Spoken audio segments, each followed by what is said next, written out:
جدید اسرائیلی تاریخ کا سب سے زیادہ بے رحم اور سفاک جنرل کون تھا، اور اس صہیونی جنرل کو عرب کے خطرناک ترین ڈاکو کے نام سے کیوں پکارا گیا؟ کس نے مصر، شام، اردن اور عراق کی فضائیہ کو ایک ہی حملے میں تباہ کر دیا تھا؟ کیا یہی شخص کانا دجال تھا؟ کیا یہی شخص مسلمانوں کے لیے قیامت خیز دور کی ابتدا بن کر آیا؟ یہ سب کچھ دیکھیے اس ویڈیو میں۔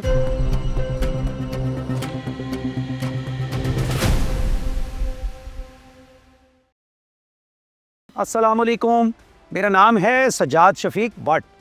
دانشمندوں نے کہا ہے کہ دشمن کو پہچاننا دوست کو پہچاننے سے زیادہ ضروری ہوتا ہے، اور ہر قوم اپنے دوستوں سے پہلے اپنے دشمن بنا کرتی ہے۔ یہ جس شخص کی تصویر آپ اپنی اسکرین پر دیکھ رہے ہیں، اسے اچھی طرح پہچانیے۔ یہ موشے دایان ہے، اسرائیلی جنرل موشے دایان۔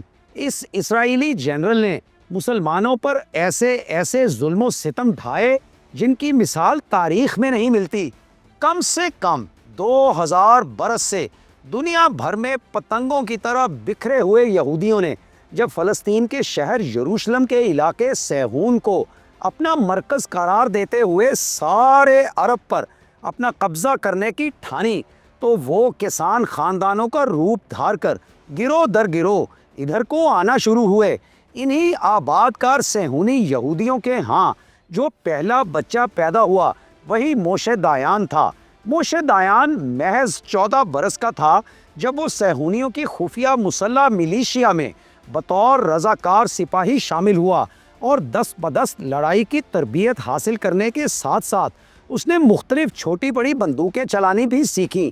موشے دایان کو اس کے تربیت کاروں نے گوریلا لڑائی کے اصول و ضوابط بھی تفصیل کے ساتھ سکھائے۔ جنرل موشے دایان کی تاریخ پیدائش 20 مئی سن 1915 ہے، اور جائے پیدائش فلسطین کا علاقہ ڈیگانیا جو کہ اب اسرائیل کی علاقائی حدود میں شمار کیا جاتا ہے۔ جنرل موشے دایان 66 برس کی عمر پا کر 16 اکتوبر سن 1981 کو تل ابیب میں مرا۔ وہ بڑی آنکھ کے کینسر میں مبتلا تھا۔ موشے دایان کے بارے میں یہ بہت ہی عجیب بات کہی جاتی ہے، اور وہ یہ کہ موشے دایان ایک ملحد یہودی تھا۔ یعنی موشے دایان مذہب پر یقین تو نہیں رکھتا تھا، لیکن تھا وہ یہودی، اور عمر بھر یہودیت کے پھیلاؤ اور صہیونیت کی تحریک کے استحکام کے لیے کام کرتا رہا۔ سن 1948 میں اسرائیل کی جنگ آزادی میں دایان یروشلم کے علاقے کا کمانڈر تھا، اور سن 1949 میں اس نے اردن اور اسرائیل کے درمیان جنگ بندی کے مذاکرات میں حصہ لیا۔ موشے دایان سن 1953 سے سن 1958 تک اسرائیلی مسلح افواج کا چیف آف سٹاف تھا، اور اس دوران اس نے سن 1956 میں جزیرہ نما سینائی پر حملے کی منصوبہ بندی کی اور اس کی قیادت کی۔ مصر کے ساتھ اس تنازع نے ایک فوجی کمانڈر کے طور پر اس کی ساکھ قائم کی۔ اس کی اسی کارروائی کی یادداشتیں سینا مہم کی ڈائری سن 1966 میں شائع ہوئی۔ سن 1959 میں دایان کو کنیسٹ یعنی اسرائیلی پارلیمنٹ کے لیے لیبر پارٹی کے اتحاد میں شامل ایک پارٹی میں پائی کے رکن کے طور پر منتخب کیا گیا، اور اسے اس کے دیرینہ سرپرست اس وقت کے اسرائیلی وزیر اعظم ڈیوڈ بن گورین نے وزیر زراعت مقرر کیا۔ اس نے 1964 تک یہ خدمات انجام دی، اور پھر اس نے بن گورین اور نئے وزیر اعظم لیوی اشکول کی قیادت میں اسرائیلی دھڑوں کے مابین سیاسی تنازع کے دوران اپنے عہدے سے استعفیٰ دے دیا۔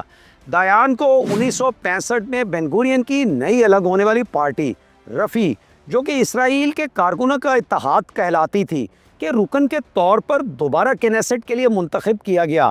1 جون سن 1967 کو جب اسرائیل کے عرب پڑوسیوں کے ساتھ جنگ قریب تھی، دایان کو وزیر دفاع مقرر کیا گیا۔ Chief of staff Isaac robin کے ساتھ مل کر دایان نے 6 روزہ جنگ جو 5 جون سے 10 جون سن 1967 کو جاری رہی، اس دوران اس نے آپریشنز کی قیادت کی، اور بعد میں اس نے اسرائیل کے زیر قبضہ علاقوں کا انتظام کیا۔